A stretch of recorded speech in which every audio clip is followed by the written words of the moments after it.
예수님께서 오병이어의 기적을 일으키시고 그때 사람들이 예수님을 임금 삼으려고 합니다. 예수님께서 그것을 아시고 기도하러 산에 올라가시는데요. 오늘 말씀 보면 예수님께서 기도하러 산에 올라가실 때 제자들이 갈릴리 바다를 건너가다가 큰 풍랑을 만나는 이야기입니다. 여러분, 우리가 요한복음 6장에 오늘 나와 있는 말씀을 마태복음 14장에도 같이 기록되어 있는데요. 그것에 보면 예수님께서 제자들을 재촉하셔서 배를 타고 갈릴리 바다를 건너가게 하십니다. 그러니까 제자들이 갈릴리 바다를 오늘 이 밤에 건너가야 되겠다라고 계획했던 게 아니에요.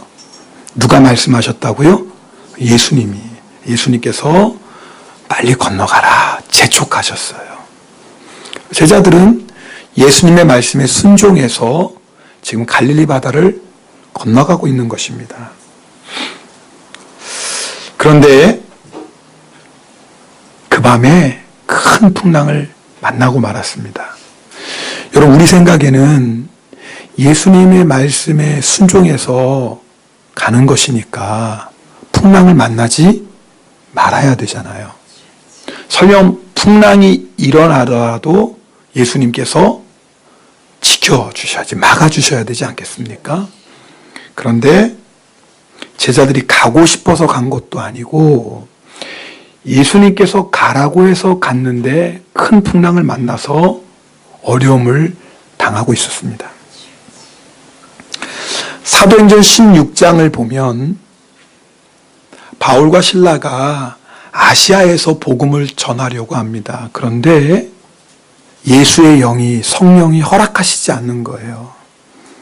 그래서 바울과 실라가 원래 복음을 전하려고 했던 곳에 가지 못하고 주님의 인도를 받아서 드로아까지 내려갑니다. 쉽게 말하면 동쪽으로 가려고 했는데 주님께서 자꾸 서쪽으로 내려가게 하시는 거예요. 그 드로아에 도착했을 때 바울이 환상을 봅니다. 마게도냐 사람 하나가 바울에게 청합니다. 이곳으로 건너와서 우리를 도와달라. 바울이 그 환상을 보고 주님께서 우리를 이곳으로 부르시는구나, 인도하시는구나. 그래서 배를 타고 마게도냐로 갑니다. 유럽 선교가 시작되는 거죠. 그곳에서 첫 번째 성이고 가장 큰 성인 빌립보에 가서 복음을 전합니다. 그런데 어떤 일이 일어납니까? 복음을 전하다가 귀신 들린 여종을 고쳐주는 그 사건 때문에 많은 매를 맞고 빌립보 감옥에 갇힙니다. 그리고 두 발에는 착고를 채웁니다. 도망가지 말라고 채운 것뿐만 아니라 고문하는 기구입니다. 바울이 그쪽으로 가려고 했던 게 아니에요. 예수님께서 그곳으로 친히 인도하셨어요. 그런데 그곳에서 바울은, 실라는 매를 맞고 옥에 갇히는 고난을 당합니다. 여러분, 우리가 이런 말씀을 통해서 한 가지 깨닫는 것은 주님의 인도하심에 순종하는 길이 평탄한 길만은 아니라는 것입니다. 제자들처럼 거센 풍랑을 만나기도 하고 바울과 실라처럼 때로는 매를 맞고 옥에 갇히기도 합니다. 그러므로 믿음의 사람은 내가 주님의 말씀에 순종했는데 왜 풍랑을 만나야 합니까? 내가 이렇게 주님의 인도하심에 지금 순종하고 있는데 왜 이런 고난 당해야 합니까? 라고 불평해서는 안 되는 것입니다. 우리는 하나님의 뜻을 다 알 수 없습니다. 그럼에도 불구하고 우리는 하나님의 뜻에 순종합니다. 왜요? 우리를 향하신 하나님의 뜻이 가장 선한 것을 믿기 때문입니다. 그리하여 하나님의 뜻에 순종하다가 고난을 만난다 할지라도 우리는 낙심하지 않습니다. 하나님은 실수가 없는 하나님이시기 때문입니다. 우연히 당하는 고난은 없습니다. 그 고난에는 반드시 하나님의 뜻이 있습니다. 이것이 믿음입니다. 이 믿음을 가지고 바울과 실라는 감옥 안에서 하나님 앞에 기도하고 찬양합니다. 내가 주님의 뜻에 순종했더니 이런 은혜를 받았습니다. 나의 계획을 내려놓고 주님의 인도하심을 따라갔더니 이런 축복을 받았습니다. 멋진 간증이죠. 하나님은 이렇게 하나님의 뜻에 순종하는 자에게 은혜와 축복을 베풀어 주십니다. 그러나 믿음의 사람에게는 이런 간증만 있는 게 아니에요. 또 다른 간증도 있습니다. 내가 주님의 뜻에 순종했습니다. 나의 계획을 내려놓고 주님의 인도하심에 따라갔습니다. 그런데 생각지 못하게 이런 풍랑을 만났습니다. 그러나 나는 신실하신 하나님을 믿습니다. 실수가 없으신 하나님을 믿습니다. 이 고난을 통하여 주님이 이루실 역사가 있는 것을 나는 믿습니다. 이 풍랑을 통하여 소원의 항구에 주님이 인도하실 것을 나는 믿습니다. 이 믿음으로 하나님 앞에 감사하며 찬송합니다.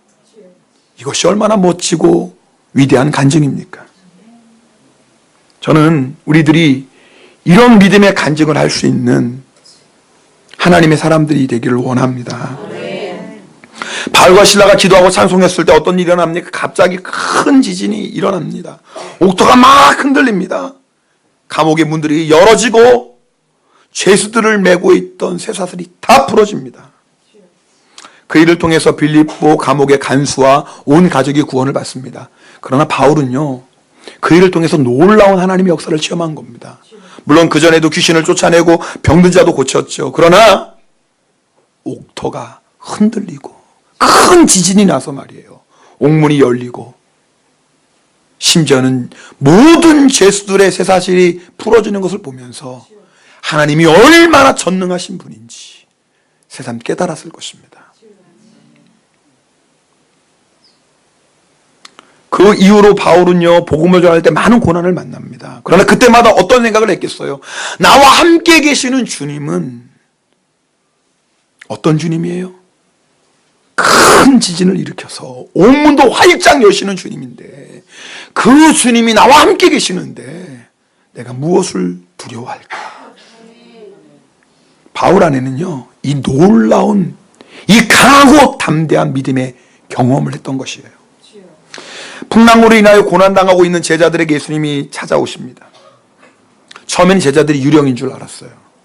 예수님께서 말씀하십니다. 내니 두려워하지 말라. 제자들은 기뻐서 예수님을 뵈러 영접했습니다. 여러분, 우리가 읽은 요한복음은요, 이 사건을 짧게 기록하고 있는데 마태복음 14장에는 비교적 자세하게 기록하고 있습니다. 예수님께서 배에 오르시는 순간 바람이 멈추고 풍랑이 잔잔해집니다. 그때 제자들이 예수님께 이렇게 고백합니다. 마태복음 14장 33절 말씀 함께 읽겠습니다. 배에 있는 사람들이 예수께 절하며 이르되 진실로 하나님의 아들이로소이다 하더라. 예수님께서 왜 제자들에게 풍랑을 만나게 하셨는지 이유를 알게 됩니다. 예수님이 하나님의 아들, 다른 말로 하면 예수님이 하나님이신 것을 다시 한번 제자들에게 확인시켜 주는 겁니다. 너희가 믿는 나는, 너희가 주님이라고 고백하는 나는 살아계신 하나님이라는 거예요. 여러분, 제자들이 이 놀라운 경험을 하고 나서 어떤 마음이 들었겠어요? 야, 우리의 주님 대단하신 분이네. 바람도 멈추고 풍랑도 잔잔케 하시는 주님이시네. 야, 이 예수님이 나의 주님이신데 내가 걱정하고 두려워할 것이 무엇이야? 강하고 담대한 믿음을 얻었을 것입니다. 그 예가 사도행전 12장에 나옵니다.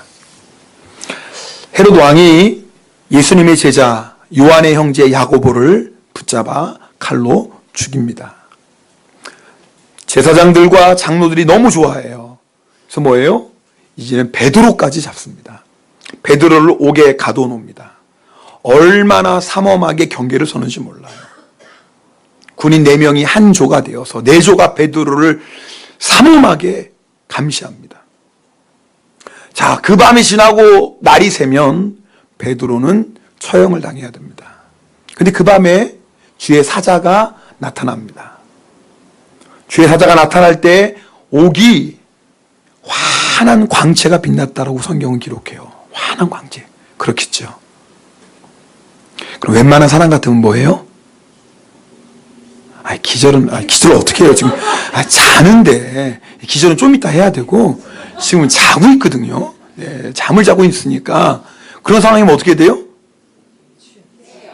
깨잖아요. 여러분들은 잠이 들면 뭐 이렇게 너무 깊이 주무셔서 뭐 불을 켜고 뭐 그래도 뭐 상관없는데, 저 같은 경우는요, 아무리 잠을 자다가도 형광등을 켜면 번쩍 깹니다. 네, 형광등만 들어와도. 네. 제가 믿음이 없나. 하여튼, 제가 그래요. 근데 베드로는 천사가 나타나서 옥에 광채가 비쳤어요, 광채가. 근데 베드로가 자고 있는 거예요. 여러분, 베드로가 잘 때 어떻게 잤냐면, 오른쪽 왼쪽에 군인 한 명씩 쇠사슬로 맸어요. 뭐 하지 말라고? 도망가지 못하게.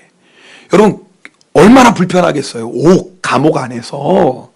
그것도 오른쪽 왼쪽에 군인들과 쇠사슬로 연결되어 있는데 얼마나 불편해요. 여러분 같으면 잠이 오겠어요, 안 오겠어요? 물론 하여튼 베개만 대면 주무시는 분이 계세요. 뭐 그런 분들이야 뭐 제가 누구라고 말은 못해요. 정 무슨 권사님이라고 말은 못하지만, 근데 그런 분들, 특별한 분들이 계세요. 하여튼 제가 생각할 때 베드로가 코도 골았을 것 같아요. 정모 권사님도 그렇게 코를 고세요. 언젠가 뭐 우리 교회 수련회인가요? 하여튼 제가 정 무슨 권사님과 함께, 참고로 남자입니다. 네, 남자예요.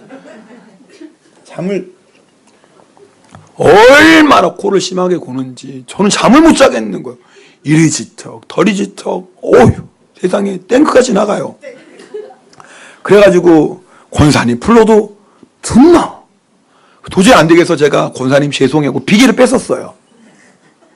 근데 그 순간만이에요. 또 오라요.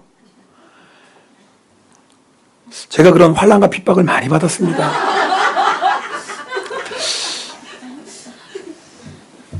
제가 지금 드리고자 하는 말씀은 뭐냐면, 베드로가 어떻게 그런 상황에서 그렇게 깊게 자냐 그 말이에요.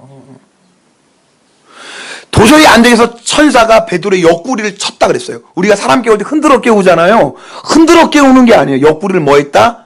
쳤다. 세게 때렸다라는 뜻이에요. 여러분, 왜 성경이 그냥 천사가 나타나서 베드로를 감옥에서 꺼냈다 이렇게 간단하게 기록해도 될 것을 왜 세세하게 광채가 비쳤다, 베드로가 쇠사슬로 묶여 있었다, 근데 천사가 옆구리 쳤다, 왜 이렇게 자세하게 기록하는 겁니까? 베드로가 잠 많은 사람이라는 걸 얘기하는 거예요? 아닌 거예요. 베드로 안에 있던 놀라운 평강을 지금 성경 기자는 얘기하고 있는 거예요. 그렇게 불편한 상황에서 그 다음날 아침에 죽임을 당하는 상황인데도 어쩌면 그렇게 편해져요. 베드로 안에는 믿음이 있었어요. 어떤 믿음입니까? 내가 믿는 예수님은 바람도 풍랑도 잔잔케 하시는 전능하신 예수님, 그분이세요. 요한복음에 나오지 않지만 마태복음을 읽어보면 여러분 다 잘 아시는 얘기예요. 무리를 걸어오시는 분이 예수님인 걸 안 순간 베드로가 얘기합니다. 주여, 만일 주님이시거든 나를 명하여 무리를 오라 하소서. 여러분, 인류 최초로 무리를 걸은 사람이 누구예요? 베드로예요. 참 놀랍죠? 예수님이 와라. 베드로가 뭐예요? 그 예수님 말씀 한마디에 무리를 걸어갑니다. 물론 중간에 예수님 바라보지 않고 풍랑 바라보다가 바다에 빠져 들어가죠. 베드로는요, 이 일을 통해서 자기가 믿는 예수님이 어떤 분이신 것을 다시 한번 체험한 겁니다. 말씀 한마디, 예수님은 바다 위를 걸어오시는 분일 뿐만 아니라 말씀 한마디만 하시면 나 같은 더러운 죄인도 무리를 걸어가게 하시는 전능하신 하나님이세요. 아니, 그 예수님이 나와 함께한 헤롯 왕이 두려워 안 두려워요? 아니, 대답을 해보세요. 두려워요, 안 두려워요? 그럼 두려우면 잠을 자겠습니까? 지금 내일 아침에 죽는데. 두렵지 않은 거예요. 전능하신 예수님 나와 함께 계시는데 뭐가 두려워요? 그러니까 편안하게 자요. 만약 헤롯 왕에 의해서 죽임을 당한다면 그것은 누가 허락하신 거예요? 주님이 허락하신 거예요. 참새 한 마리도 하나님의 뜻이 아니면 땅에 떨어지지 않는데 하물며 예수님이 함께 하시는 인생이겠어요? 만약 예수님이 허락하셨다면 그것이 죽는 것이라 할지라도 축복인 줄 믿습니다. 바울이 고백했어요. 내게 있는 것은, 내 안에 사는 것은 그리스도이니 죽는 것도 유익하다 그랬어요. 여러분, 고난은 우리의 믿음을 연단합니다. 고난이 우리의 믿음을 강하게 합니다. 고난을 이겨가며 우리는 세상을 이기는 믿음의 사람이 됩니다. 그래서 예수님은요, 거센 풍랑이 일어날 것을 아시면서도 제자들로 하여금 갈릴리 바다를 건너가게 하십니다. 예수님의 뜻대로 순종했는데 풍랑 만나셨습니까? 절대 두려워하지 마세요. 거센 풍랑이 우리를 위협할 수는 있어도 우리를 삼킬 수는 없어요. 다시 한번 들어보세요.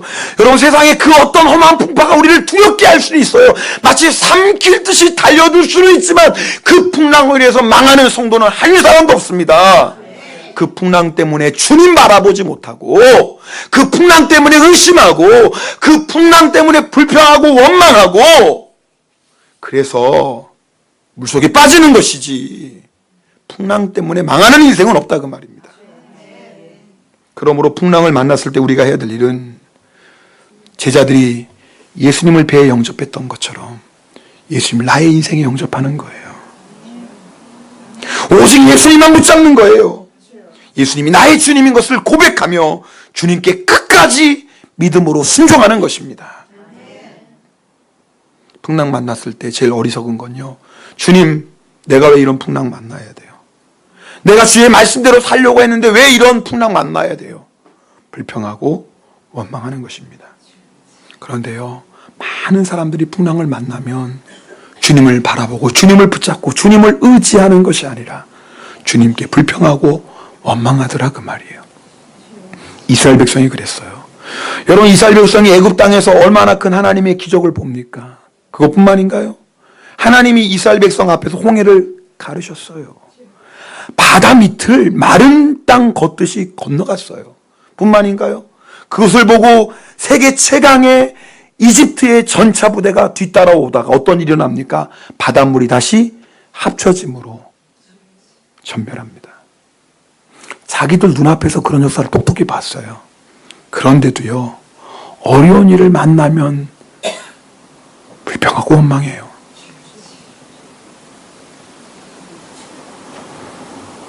그럼 하나님께서 이스라엘 백성을 애굽 땅에서 곧장 가나안 땅으로 가게 하시면 좋은데 왜 광야를 지나게 하세요? 왜 풍랑을 만나게 하세요? 이유가 있습니다. 좀 길지만 우리 여러분 이 말씀 같이 읽겠습니다. 신명기 8장 12절부터 16절까지 말씀 우리 또박또박 함께 읽겠습니다. 내가 먹어서 배부르고 아름다운 집을 짓고 거주하게 되며 또 내 소와 양이 번성하며 내 은금이 증식되며 내 소유가 다 풍부하게 될 때에 내 마음이 교만하여 내 하나님 여호와를 잊어버릴까 염려하노라. 여호와는 너를 애굽 땅 종되었던 집에서 이끌어 내시고 너를 인도하여 그 광대하고 위험한 광야 곧 불뱀과 전갈이 있고 물이 없는 간조한 땅을 지나게 하셨으며 또 너를 위하여 단단한 반석에서 물을 내셨으며 내 조상들도 알지 못하던 만나를 광야에서 내게 먹이셨나니 이는 다 너를 낮추시며 너를 시험하사 마침내 내게 복을 주려 하심이었느니라. 아멘. 여러분 이 말씀을 잘 들으세요. 이스라엘 백성이 가나안 땅에 들어갑니다. 이제 하나님 인도하셔요. 그곳에서 먹고 배부르게 될 거예요. 아름다운 집을 지을 거예요. 소와 양이 번성해요. 은금이 증식돼요. 소유가 풍부해. 흔히 말하는 복받은 인생이 되었다 그 말입니다. 근데 문제는 뭐냐면 그것 때문에 마음이 뭐예요? 교만해져서 하나님을 잊어버린다 그 말입니다. 그러면 여러분 그 풍성함이 복이에요? 아니에요? 복이 아닌 거예요. 그래서 하나님께서 광야의 고난을 통해 이스라엘 백성을 낮추셨어요. 하나님이 아니면 살 수 없다는 것을 이스라엘 백성에게 친히 체험시켜 주신 거예요. 거칠고 메마른 광야라 할지라도, 불뱀과 정갈이 우글거리는 광야라 할지라도 하나님이 함께만 하시면 안전합니다. 그 광야라 할지라도 하나님이 함께 하시면 부족한 것이 없는 것이에요. 그러나 모든 것이 풍부한 가나안 땅, 먹고 배부르며 아름다운 집을 짓고 소와 양이 늘어나고 은금이 증식해도 하나님이 떠나면 뭐 하는 거예요? 망하는 거예요. 우리를 살리시는 분은 오직 주님 한 분이십니다. 하나님이 그거 가르쳐 주시는 거예요. 절대 잊지 말라는 거예요. 하나님이 광야에서 고난을 통해 이스라엘 백성을 시험하셨다 합니다. 여러분, 이스라엘 백성은 오랜 세월 동안 애굽의 노예예요. 뭐가 문제냐면 애굽에서 몸은 나왔는데 그들의 마음과 생각은 여전히 뭐로 가득해요? 애굽 생각으로 가득해요. 그래서 조금만 어려운 일 가면 어디로 돌아가자고 그래요? 애굽으로. 혹시 여러분 중에 그런 분 있어요? 예수 믿다가 조금만 어려우면 내가 괜히 예수 믿었어. 그냥 예수 안 믿고 그냥. 그런 분 계세요? 이스라엘 백성이 그랬다 그 말입니다. 몸은 나왔어요. 그런데 애굽에서 오랫동안 살아서 종살이하다 살다 보니까 마음도 생각도 다 애굽 사람이에요.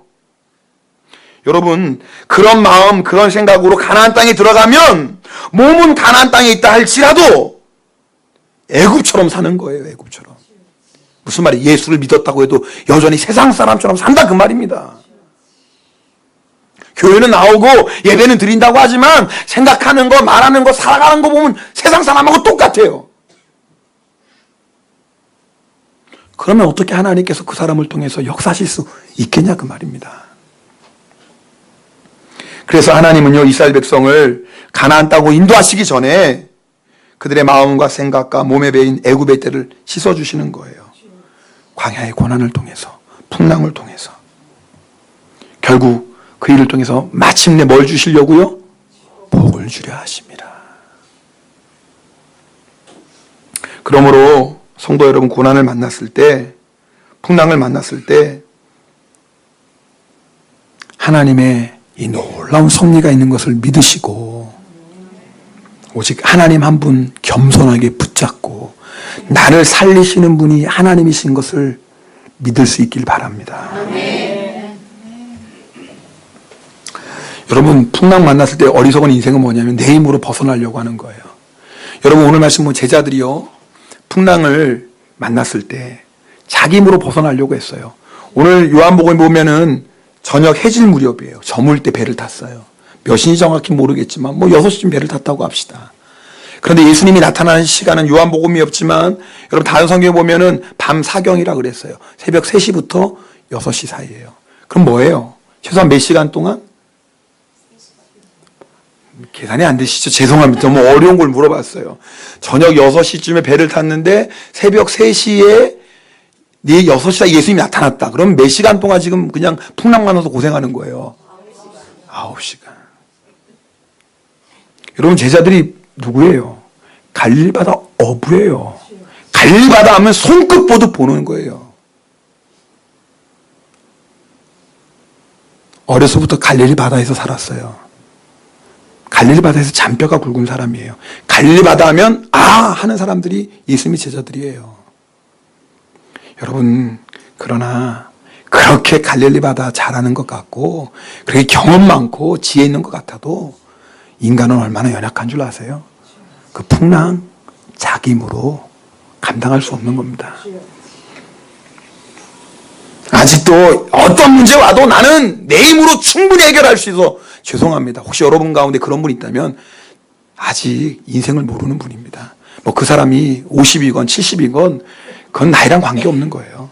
아직도 어떤 문제 만나도 내 힘으로, 내가 가진 지식으로, 내 열심으로, 내가 가진 재물로 충분히 하지 충분히 하지 그 사람은요 정말 인생을 모르는 사람입니다.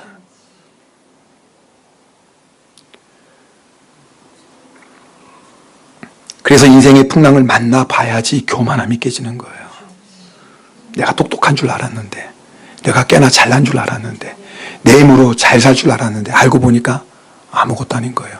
갈릴리 바다쯤이야 했는데 그쯤은 뭐쯤이에요. 그 갈릴리 바다에 자라는 어부들이, 제자들이 꼼짝 못하는 거예요. 꼼짝 못하는 거예요. 자기들의 한계를 깨닫는 거죠. 인생의 풍랑 앞에 마치 광야에서 하나님이 그들을 낮추셔서 겸손하게 하신 것처럼 풍랑 앞에 자신들이 얼마나 연약한 것인지를 깨닫는 겁니다. 그때 예수님이 나타나셨어요. 정말 구세주예요. 구세주.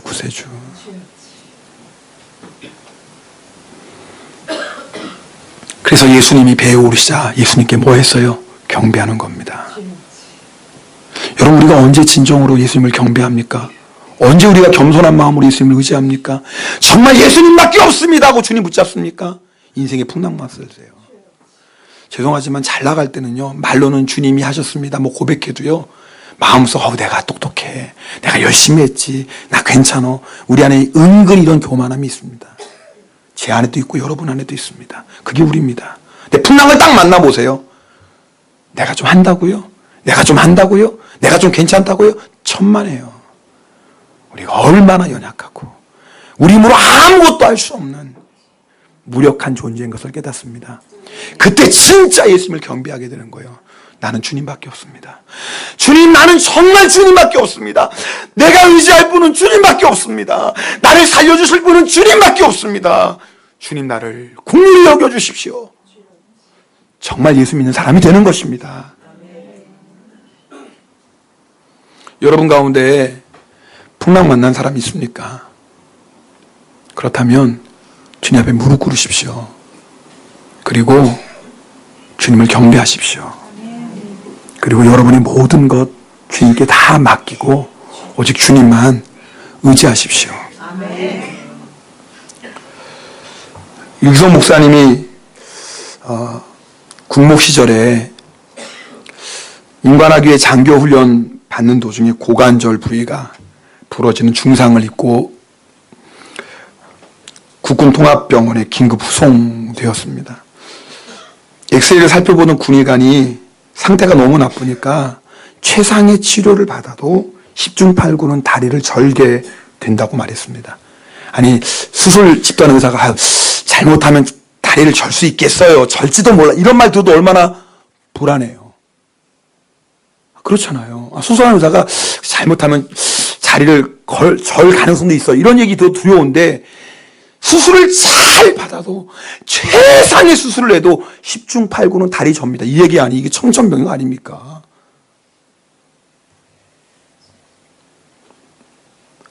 너무 급해서 다음 날로 수술 일정이 잡혔습니다. 부모님께도 사모님께도 연락할 시간이 없었다고 해요. 수술 대기실에 혼자 남았는데 그때야 하나님 생각이 나더래요. 그때야 하나님 큰 소리로 부르다가 통곡이 터져 나왔다고 합니다. 자기가 너무 비참했대요. 내가 다리를 절게 되었다는 게 비참한 게 아니라 내가 참 엉터리 목사였구나. 하나님 열심히 믿었어요. 목사님이니까 얼마나 하나님 열심히 믿었겠어요. 설교도 열심히 하고 아버지도 목사고 할아버지도 목사예요. 사람들로부터 훌륭하다는 얘기, 모범적이다는 얘기 늘 듣고 살았어요. 자기도 괜찮은 사람이라고 생각했어요. 그런데 인생의 풍랑을 딱 만나고 보니까 자기가 너무 엉터리더래요. 하나님을 믿고 의지하고 살았는 줄 알았는데 그게 아니더라는 거예요. 나의 지혜, 나의 힘, 내 능력 의지하고 살았던 거예요.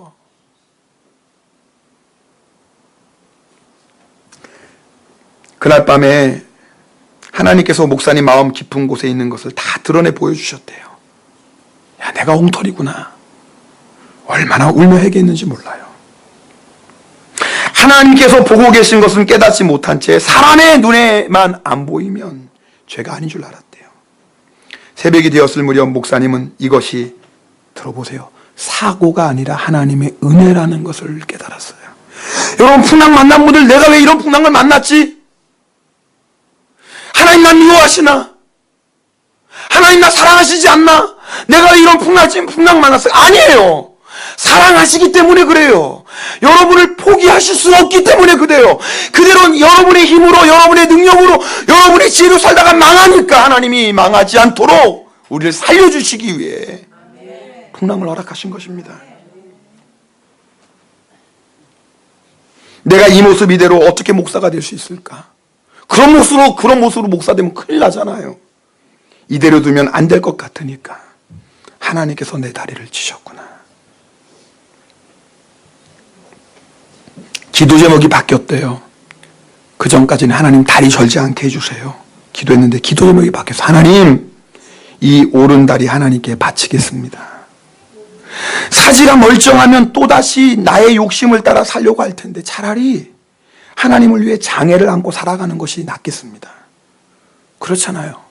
내가 건강해서, 내가 좀 먹고 살만해서, 내게 능력이 있어서 그것 때문에 하나님 떠나 내 마음대로 산다면 그것은 복이 아니죠.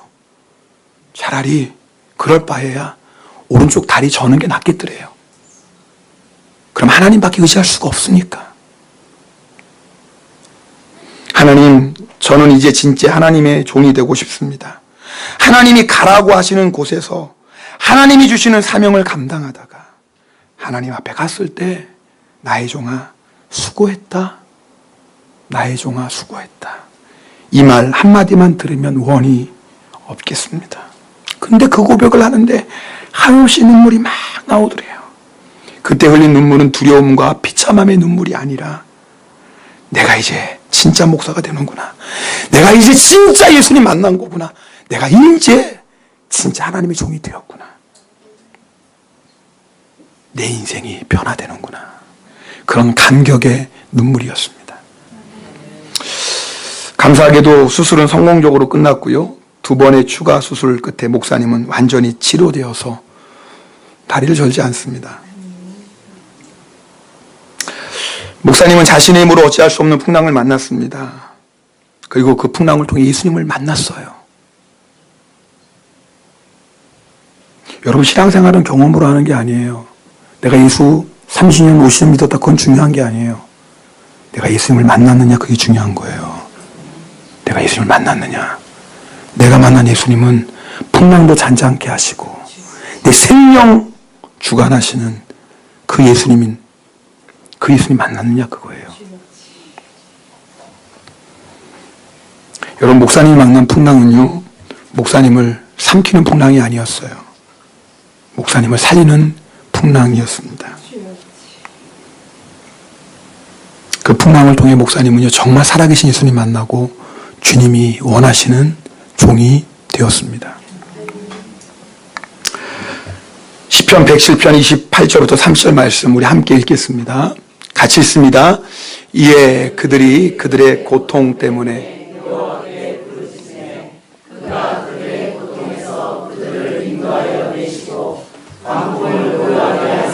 물결도 잔잔하게 하시는 도다. 그들이 평안함으로 말미암아 기뻐하는 중에 여호와께서 그들이 바라는 항구로 인도하시는 도. 여러분, 풍랑을 만났을 때 뭐 해야 돼요? 부르짖으세요. 하나님께 부르짖으세요. 낙심하지 마세요. 두려워하지도 마세요. 주님은 우리를 떠나지 않고 버리지 아니하시는 분이십니다. 그 주님께 부르짖으세요. 내가 주님 앞에 부르짖었더니 주님께서 광풍을 고요하게 하시고, 할렐루야, 물결도 잔잔하게 하셨어요. 성도의 인생은요, 풍랑 없는 게 인생이 아니에요. 광풍 없는 게 이 성도의 인생이 아니에요. 어떤 풍랑을 만나고 어떤 광풍을 만나도 넉넉히 이기게 하시는 하나님을 체험하는 그것이 성도의 인생인 줄 믿습니다. 그것뿐인가요? 그 풍랑을 통해서 뭐예요? 하나님이 그들이 바라는 항구로 인도하셨다. 그 전에 성경에는요, 소원의 항구로 인도하셨다 그랬어요. 내가 그 풍랑 만나서 내가 끝난 것 같아요. 내 인생에 소망이 없는 것 같아요. 놀랍죠? 그런데 그 풍랑 인연하여서 우리를 소망의 항구로 인도하시는 것입니다. 오늘 보면 제자들이 풍랑 만났지만 오늘 말씀 보면 가버나움에 무사히 도착해요. 여러분, 풍랑은 오히려 우리로 하여금 소원의 항구로 더 빨리 인도하게 합니다. 풍랑을 만나셨습니까? 우리가 할 일은 겸손하게 주님을 나의 인생에 영접하고 예수님만이 나의 구원자이심을 고백하고, 그리고 오직 예수님만 붙잡는 것입니다. 그러면 그 풍랑 통하여 우리는 살아계신 주님 만나게 되고요, 그 풍랑 인하여 더 빨리 가게 됩니다. 그 풍랑 때문에 소원의 항구에 이르게 하십니다. 오늘 이 시간에 이 말씀 붙잡고 함께 기도합시다.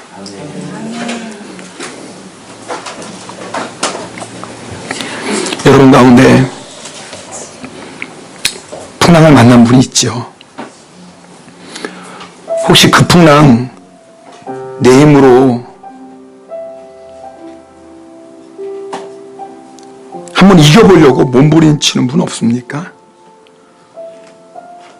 여러분 풍랑 만났을 때 우리가 할 것은 열심 내는 게 아니에요. 내 힘으로 열심히 노력하는 거 아니에요. 예수님께 무릎 꿇는 것입니다. 예수님께 무릎 꿇는 것이에요. 예수님께 부르짖는 것입니다. 예수님, 나 살려주세요. 나를 살려주실 분은 예수님밖에 없어요. 예수님, 나를 불쌍히 여겨주세요. 나를 구원하실 분은 예수님밖에 없어요. 나의 모든 건 내려놓고 예수님 붙잡는 것입니다.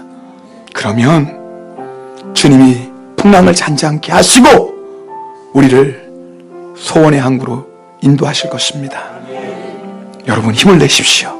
두려워하지 마시고 주님 바라보시고 그 주님 앞에 무릎 꿇고 주님께 기도하며 나아갑시다. 또한 이 성찬을 통하여서 우리의 모든 죄 용서하여 주시고 주님과 하나 되는 은혜를 허락하여 주시옵소서. 우리 통성으로 기도하겠습니다. 오 할렐루야. 사랑의 하나님 아버지 감사드립니다.